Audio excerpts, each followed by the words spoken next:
আসসালামু আলাইকুম রহমতুল্লাহি ওবরকাতুহু। সম্মানিত দর্শক, ডক্টর মোহাম্মদ ইউনূস তার অন্তর্বর্তীকালীন সরকার অনেকগুলো ঝুঁকির মধ্যে পড়েছেন, অথবা তিনি নিজে অনেকগুলো ঝুঁকি তৈরি করে ফেলেছেন। এখন এই ঝুঁকিগুলো তাকে মোকাবেলা করতে হবে, সমাধান করতে হবে, এবং তিনি যদি সুন্দরভাবে সমাধান করতে পারেন, তাহলে সারা বাংলাদেশে কিয়ামত পর্যন্ত তিনি অমর এবং অক্ষয় হয়ে থাকবেন। আর যদি এই কাজকর্ম করতে গিয়ে তিনি মারা যান, তাহলে তিনি শহীদি মর্যাদা পাবেন। আর যদি বেঁচে থাকেন, তাহলে যেটা বললাম, গাজী হবেন। কিন্তু এই ঝুঁকিগুলো যদি তিনি মোকাবেলা করতে না পারেন, কেবলমাত্র তিনি নন, পুরো বাংলাদেশ তছনছ হয়ে যাবে। মানচিত্র থাকবে কিনা, ভূখণ্ড থাকবে কিনা, এটা নিয়েও কিন্তু আগামীতে যে আশঙ্কা দেখা দিয়েছে, সেই আশঙ্কা মোকাবেলা করার জন্যই আমাদের সবাইকে এখন সচেতন হতে হবে। প্রথমত ঝুঁকিগুলো বলে নেই এক এক করে। সেটি হলো, এই মুহূর্তে বাংলাদেশে তিনি আরাকান আর্মিকে একটা করিডোর দিতে চাচ্ছেন। মূলত এখানে যে কথা বলা হচ্ছে, প্রথম কথা যেটি হলো যে আরাকান রাজ্যে যে সকল যুদ্ধাহত মানুষ রয়েছেন, অভাগী মানুষ রয়েছেন, অভাবী মানুষ রয়েছে, যাদের জাতিসংঘের সাহায্য এবং সহযোগিতা দরকার, তো তাদেরকে এই বাংলাদেশের ভূমি ব্যবহার করে, অর্থাৎ আমেরিকা থেকে, লন্ডন থেকে, ইউরোপ থেকে, বিভিন্ন দেশ থেকে জাতিসংঘের ব্যানারে সাহায্য আসবে, এবং সেই সাহায্যগুলো তারা এই বাংলাদেশের ভূমিতে রাখবে, এবং এইগুলো এখান থেকে তারা সেই আরাকান রাজ্যে পাঠাবে। তো এটা যদি আপনি চিন্তা করেন যে জাতিসংঘের এই যে মহৎ কাজ, এই মহৎ কাজ কিন্তু তারা গাজাতে করতে পারছেন না, তারা সিরিয়াতে করতে পারছেন না। জাতিসংঘের ত্রাণবাহী ট্রাকগুলো দিনের পর দিন ইয়েমেনের হুতিদের এলাকাতে ঢুকতে পারছে না। অসংখ্য মানুষ সেখানে না খেয়ে মরছে। আর সেই ত্রাণবাহী, জাতিসংঘের ত্রাণবাহী যে ট্রাক, সে ট্রাকের উপর মার্কিন যুক্তরাষ্ট্র বোমা বর্ষণ করছে। এটা রিয়ালিটি ইয়েমেনের ক্ষেত্রে। সিরিয়ার ক্ষেত্রে একই অবস্থা। আর গাজার ক্ষেত্রে তো আপনি জানেন যে গাজাতে প্রায় 8,000-10,000 ট্রাক সেই বাইরে দাঁড়িয়ে আছে খাবার দাবার নিয়ে, আর ইসরায়েলি সৈন্য সেখানে তাদেরকে ঢুকতে দিচ্ছে না, আর মানুষজন সেখানে না খেয়ে মরছে। তো এই হলো মধ্যপ্রাচ্যে জাতিসংঘের ভূমিকা, এবং যাকে বলা হয় আমেরিকার ভূমিকা। অন্যদিকে আমাদের এই যে রোহিঙ্গাদেরকে আমরা যে আশ্রয় দিয়েছি, এখন দেখুন এই রোহিঙ্গাদেরকে যে টাকা দেওয়া হচ্ছে, শেখ হাসিনার জমানাতে অলমোস্ট 50 থেকে 60,000 কোটি টাকা আমাদের রাষ্ট্রীয় কোষাগার থেকে আমরা নিজস্ব টাকা আমরা এই রোহিঙ্গাদের পিছনে খরচ করেছি। এই রোহিঙ্গাদেরকে বাংলাদেশে ঢুকানোর পেছনে চীনের চক্রান্ত ছিল, ভারতের চক্রান্ত ছিল, এবং আমেরিকারও চক্রান্ত ছিল। কিন্তু চীন, ভারত এখানে চক্রান্তে তারা পিছিয়ে গেছে। এই সময়টিতে রোহিঙ্গা জনগোষ্ঠীর উপর সবচেয়ে বেশি প্রভাব বিস্তার করছে আমেরিকা। এবং এখানে আরাকান আর্মি যে যুদ্ধে, তারা এখনো পর্যন্ত সেখানে সফলতা অর্জন করেননি আরাকান রাজ্যে। তো তারপরেও তারা যে সফলতা যতটুকু দেখিয়েছেন, যে যুদ্ধ তারা চলছে, সেখানে আমেরিকা যে মদদ দিচ্ছে তাদেরকে, সেই মদদের জন্য সবাই জানে যে একটা চেইন দরকার। সেই চেইনটা, সাপ্লাই চেইনটা তারা ভারত দিয়ে করতে পারছেন না। সেই সাপ্লাই চেইনটা তারা মায়ানমার দিয়ে করতে পারছেন না। সেই সাপ্লাই চেইনটা তারা চীন দিয়ে করতে পারছে না। তাদের এখন একমাত্র ভরসা হলো বাংলাদেশ। এবং এই বাংলাদেশের বে অফ বেঙ্গলের এই জায়গাতে একটা মার্কিন ঘাঁটি তৈরি করার জন্য আজকে দেখলাম পেপারে যে সেই মার্কিন ঘাঁটি তৈরি করার জন্য তারা 60-এর দশক থেকে চেষ্টা চালাচ্ছে। অর্থাৎ তারা যখন 1950 সালে বার্মা অ্যাক্ট করেছিল, তখন থেকে এখানে একটা আলাদা স্বতন্ত্র রাষ্ট্র করে বার্মাকে ভেঙে চীনের বুকের উপর আলাদা একটা তাদের মদত রাষ্ট্র করার জন্য তারা যে চেষ্টা করছিল, এবং সেখানে তখন তারা বঙ্গবন্ধু শেখ মুজিবুর রহমানের সাহায্য চেয়েছিল, এবং তিনি তখন সেটা দেননি। এবং আজকে একটা পেপারে দেখলাম সেই পুরনো সেই কাটিং, যে নিক্সন কেন শেখ মুজিবের উপর ক্রোধান্বিত ছিল। এখন সেই কাজটি তারা করতে চাচ্ছে, এবং তার সমস্ত দায় দায়িত্ব কিন্তু ডক্টর মোহাম্মদ ইউনূসের ঘাড়ের উপর এসেছে। এখন ওনার জন্য যে ঝুঁকি হলো উনি না করতে পারছেন না। উনি যদি এই পুরো বিষয়টি না করেন এবং তার উপর থেকে যদি মার্কিন সমর্থন এই মুহূর্তে উঠে যায়, তাহলে তিনি ১ ঘন্টাও ক্ষমতায় টিকতে পারবেন না এবং আর্মির সাথে, বিএনপির সাথে, অন্যান্য রাজনৈতিক দলের সাথে তাদের সম্পর্ক তো খারাপ হয়ে গেছেই। তার সঙ্গে আওয়ামী লীগ যে ওঁৎ পেতে আছে, ভারত যে ওঁৎ পেতে আছে, এটা রীতিমতো বাঘের থাবা হয়ে তার উপর এসে পড়বে। ফলে তিনি কোনো অবস্থাতেই আমেরিকাকে চটাতে পারছেন না। এটা হলো তার ১ম ঝুঁকি। ২ নম্বর হলো তার যে লজিস্টিক সাপোর্ট, সেই লজিস্টিক সাপোর্ট দিয়ে এটাকে একটা ডিপ্লোম্যাটিক আ জায়গাতে নিয়ে, অর্থাৎ ধরুন, ঠিক আছে আমি তোমাদেরকে করিডোর দেব, বাট শর্ত হলো এই যে আ তোমাদের সমস্ত ত্রাণগুলো এখন রোহিঙ্গারা যেখানে আছে তারা সেখানে চলে যাবে। ত্রাণগুলো সেখানে থাকবে, তোমরা জাতিসংঘ এখানে থাকুক। আর রোহিঙ্গারা যারা আছে তাদেরকে তোমরা জাস্ট আমাদের সীমান্তের উপরে যে নো ম্যানস ল্যান্ড আছে ওই জায়গাতে ওয়াল করে সেখানে রাখো। অনেকটা সেই ফিলিস্তিনিরা যেভাবে নো ম্যানস ল্যান্ডে আছে, তারা ঠিক সেভাবে নো ম্যানস ল্যান্ডে জাতিসংঘের তত্ত্বাবধানে থাকুক, কিন্তু বাংলাদেশের ভূমিতে নয়। তবে বাংলাদেশের ভূমিতে যদি জাতিসংঘ তাদের ত্রাণ শিবির স্থাপন করতে চায়, ক্যাম্প স্থাপন করতে চায়, এটা হতে পারে।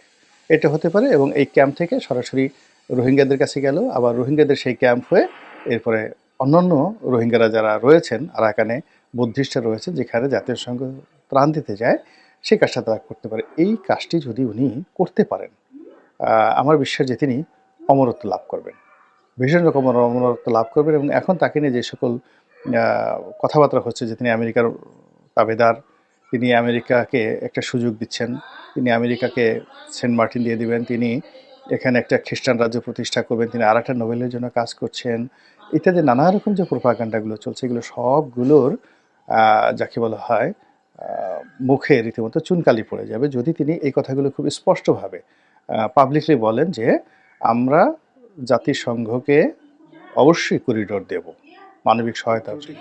শর্ত এক, সেটা হলো যে এই রোহিঙ্গা যারা আছেন তাদেরকে আগামী এতদিনের মধ্যে এই বাংলাদেশের সীমানা পেরিয়ে নো ম্যানস ল্যান্ড যেটা রয়েছে, প্রায় ২০০ কিলোমিটার আমাদের যে সীমান্ত রয়েছে আরাকানের সঙ্গে, মায়ানমারের সঙ্গে, এই ২০০ কিলোমিটার সীমানার যে নো ম্যানস ল্যান্ড রয়েছে সেখানে আমরা এই রোহিঙ্গাদেরকে স্থানান্তর করব জাতিসংঘের তত্ত্বাবধানে। এটা হলো প্রথম শর্ত।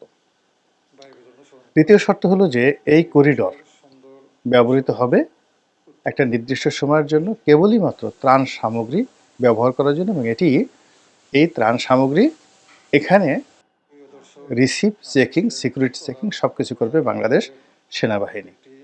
তারপর সেনাবাহিনী এগুলো রিসিভ করার পরে এগুলো স্থানীয় জাতিসংঘ কর্মকর্তাদের হাতে হস্তান্তর করবে। তারা তাদের মতো করে আবার সীমান্তের ওপারে যখন তারা এগুলো নেবেন, করিডোর দিয়ে ব্যবহার করুন, সেই করিডোর যখন খুলে দেওয়া হবে, ওই করিডোরের পুরো দায়িত্ব থাকবে বাংলাদেশ সেনাবাহিনীর হাতে। অর্থাৎ ধরুন আজকে ১,০০০ ট্রাক বাংলাদেশ থেকে মায়ানমারে যাবে জাতিসংঘের মালামাল নিয়ে।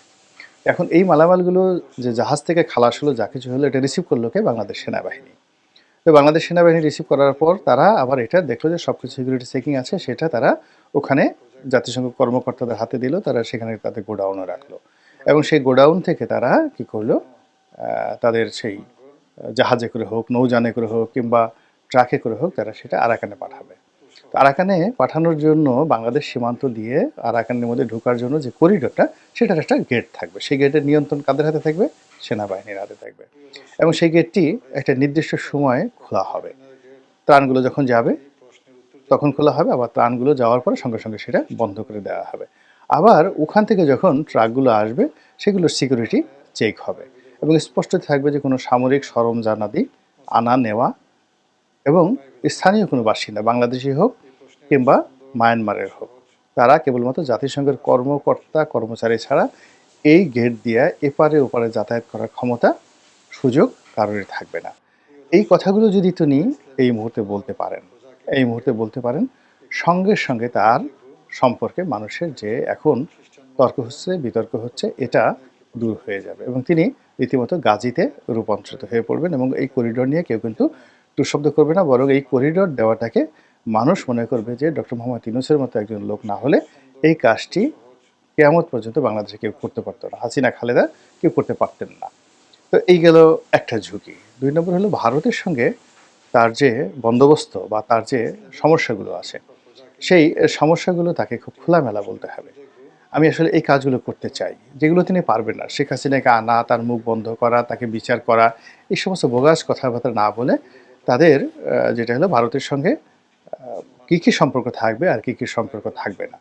যদি সম্পর্ক থাকে ভালো কথা, আর যদি না থাকে তাহলে সীমান্ত বন্ধ করে দিয়ে একেবারে পরিপূর্ণভাবে ভারত বিরোধী একটা যে সেন্টিমেন্ট, সেই সেন্টিমেন্টকে যদি তিনি ধারণ করেন, তাহলে তার বিরুদ্ধে কথা বলার মতো বাংলাদেশে কোনো লোক থাকবে না। তিনি যদি বলেন যে, "না ঠিক আছে, ভারতের সঙ্গে আমি চেষ্টা করেছি বন্ধুত্ব করার জন্য।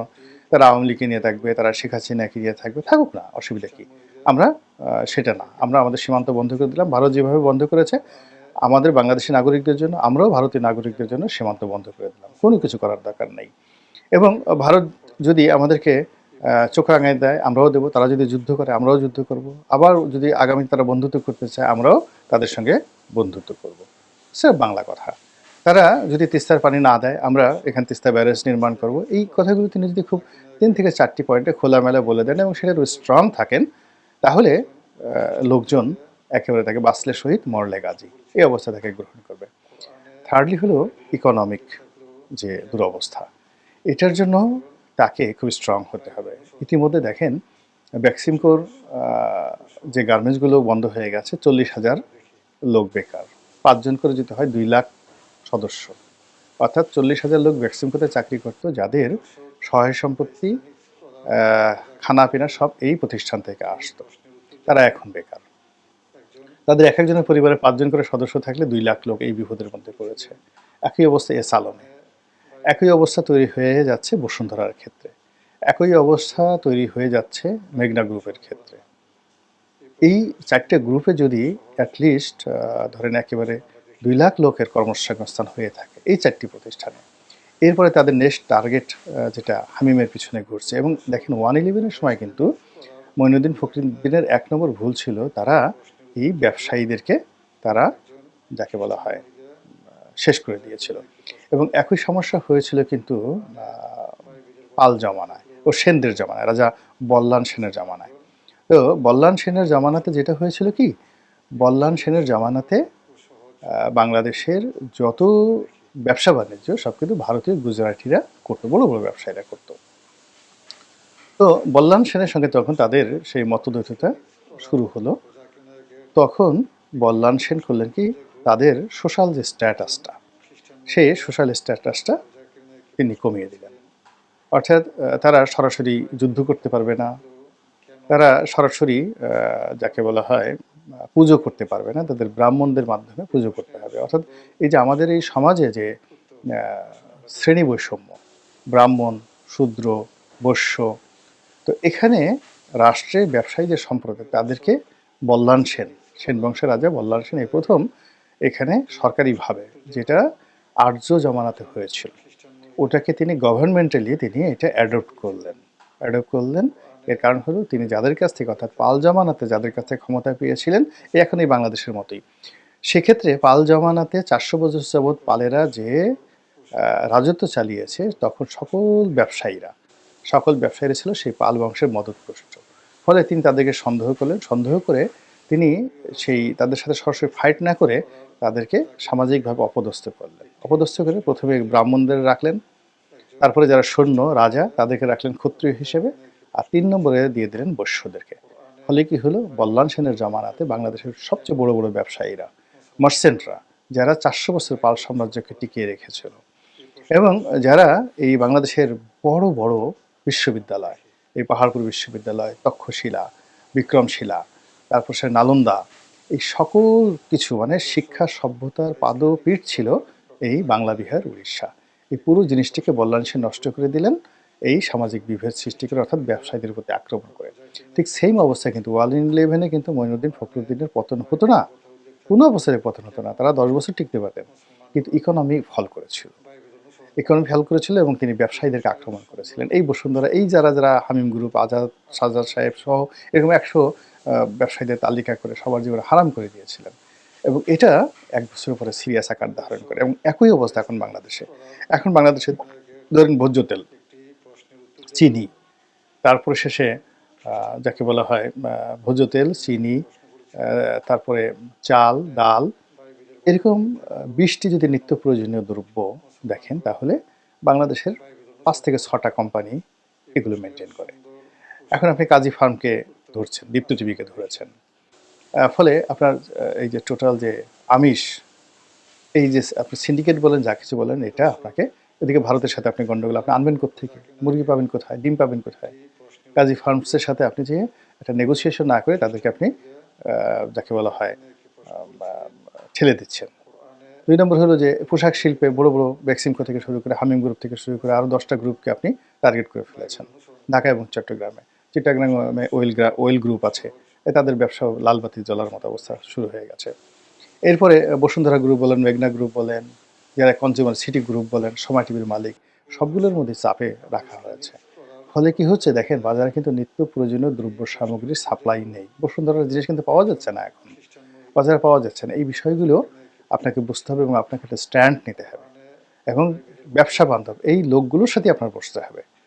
আপনার এত কিছু জানার পরে সিরাজউদ্দৌলা জানতেন যে তারা বাস দিচ্ছে, ইংরেজদের সাথে এইমাত্র জগৎ শেঠ বৈঠক করে আসলো, তারপরেও কিন্তু তিনি জগৎ শেঠকে রাজদরবারে স্থান দিতে বাধ্য হয়েছিলেন। বিকজ ট্রেড অ্যান্ড কমার্স যদি না থাকে, রেভিনিউ যদি না থাকে, তখন 1,00,000 শূন্য, তখন নবাব সিরাজউদ্দৌলার 1,00,000 শূন্য ছিল। এই 1,00,000 শূন্যকে তিনি বেতন দেবেন কোত্থেকে? তা আপনি এখানে বাংলাদেশে বেতন দেবেন কোত্থেকে? আপনি যে IMF এর টাকা পেলেন না, কেন পেলেন না? আপনার রাজস্ব আদায় হয়নি, টার্গেট পূর্ণ হয়নি, আপনি পারবেনও না এই কাজ করার জন্য। এই জন্য আপনার আসলে ব্যবসায়ীদের প্রতি সহযোগিতা দরকার এবং এই সহযোগিতা করার জন্য আপনাকে বুক ফুলিয়ে বলতে হবে, সত্য কথা বলতে হবে যে না, এরা শেখ হাসিনার দাবিদার ছিল। ভালো কথা, কিন্তু এই সময়টাতে আমার দাবিদারি তাদের করার দরকার নেই, তারা শুধু ব্যবসা বাণিজ্য করবে। তাদের শুধুমাত্র দাবিদারি করেছে, এই কারণে আমি তাদের ব্যবসা বাণিজ্য বন্ধ করতে পারবো না। এই কথাগুলো খুব স্ট্রংলি বলতে হবে। থার্ডলি যেটা আছে সেটা হলো মব বন্ধ করতে হবে। মব বন্ধ করতে হবে। এই যে যা কিছু হচ্ছে, এই যে আইনমন্ত্রী আনিসুল হককে যেভাবে ঘুষানো হলো, লাথি দেওয়া হলো, এটা ভালো না। এই মন্দ জিনিসগুলো ভালো না। দুদিন পর আপনার ক্ষেত্রে এটা হতে পারে। ফলে এই জিনিসগুলো বন্ধ করতে হবে এবং এইগুলো যদি আপনি করতে পারেন, তাহলে আপনি এই যে লোকজন বলেন না যে 5 বছর থাকুক, 10 বছর থাকুক, আপনি আজীবন থাকলেও কিন্তু লোকজন কথাবার্তা বলবে না। আর যদি আপনি এগুলো করতে না পারেন, ডিসেম্বর পর্যন্ত ইলেকশন দেওয়া তো দূরের কথা, আপনি ডিসেম্বর পর্যন্ত যেতে পারেন কিনা এটা নিয়ে তো আমার সন্দেহ রয়েছে। আল্লাহ আমাদের সবাইকে হেদায়েত দান করুন এবং হেফাজত করুন। আসসালামু আলাইকুম রহমতুল্লাহি ওয়া বারাকাতুহু। প্রশ্ন করেছিলেন, কোরআনে বাইবেলের কথা উল্লেখ থাকলেও কেন মুসলমানগণ বাইবেল অনুসরণ করেন না? এই প্রশ্নের সুন্দর ও সহজ উত্তর আসুন আমরা দেখি।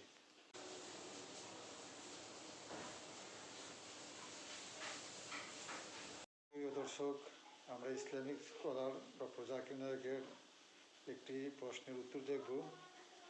একজন খ্রিস্টান মহিলা ডক্টর জাকির নায়েককে প্রশ্ন করেছিলেন, কোরআনে বাইবেলের কথা উল্লেখ থাকলেও কেন মুসলমানগণ বাইবেল অনুসরণ করেন না? এই প্রশ্নের সুন্দর ও সহজ উত্তর আসুন আমরা দেখি।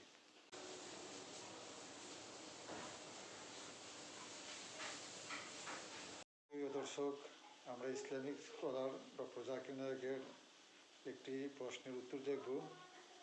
একজন খ্রিস্টান মহিলা ডক্টর জাকির নায়েককে প্রশ্ন করেছিলেন,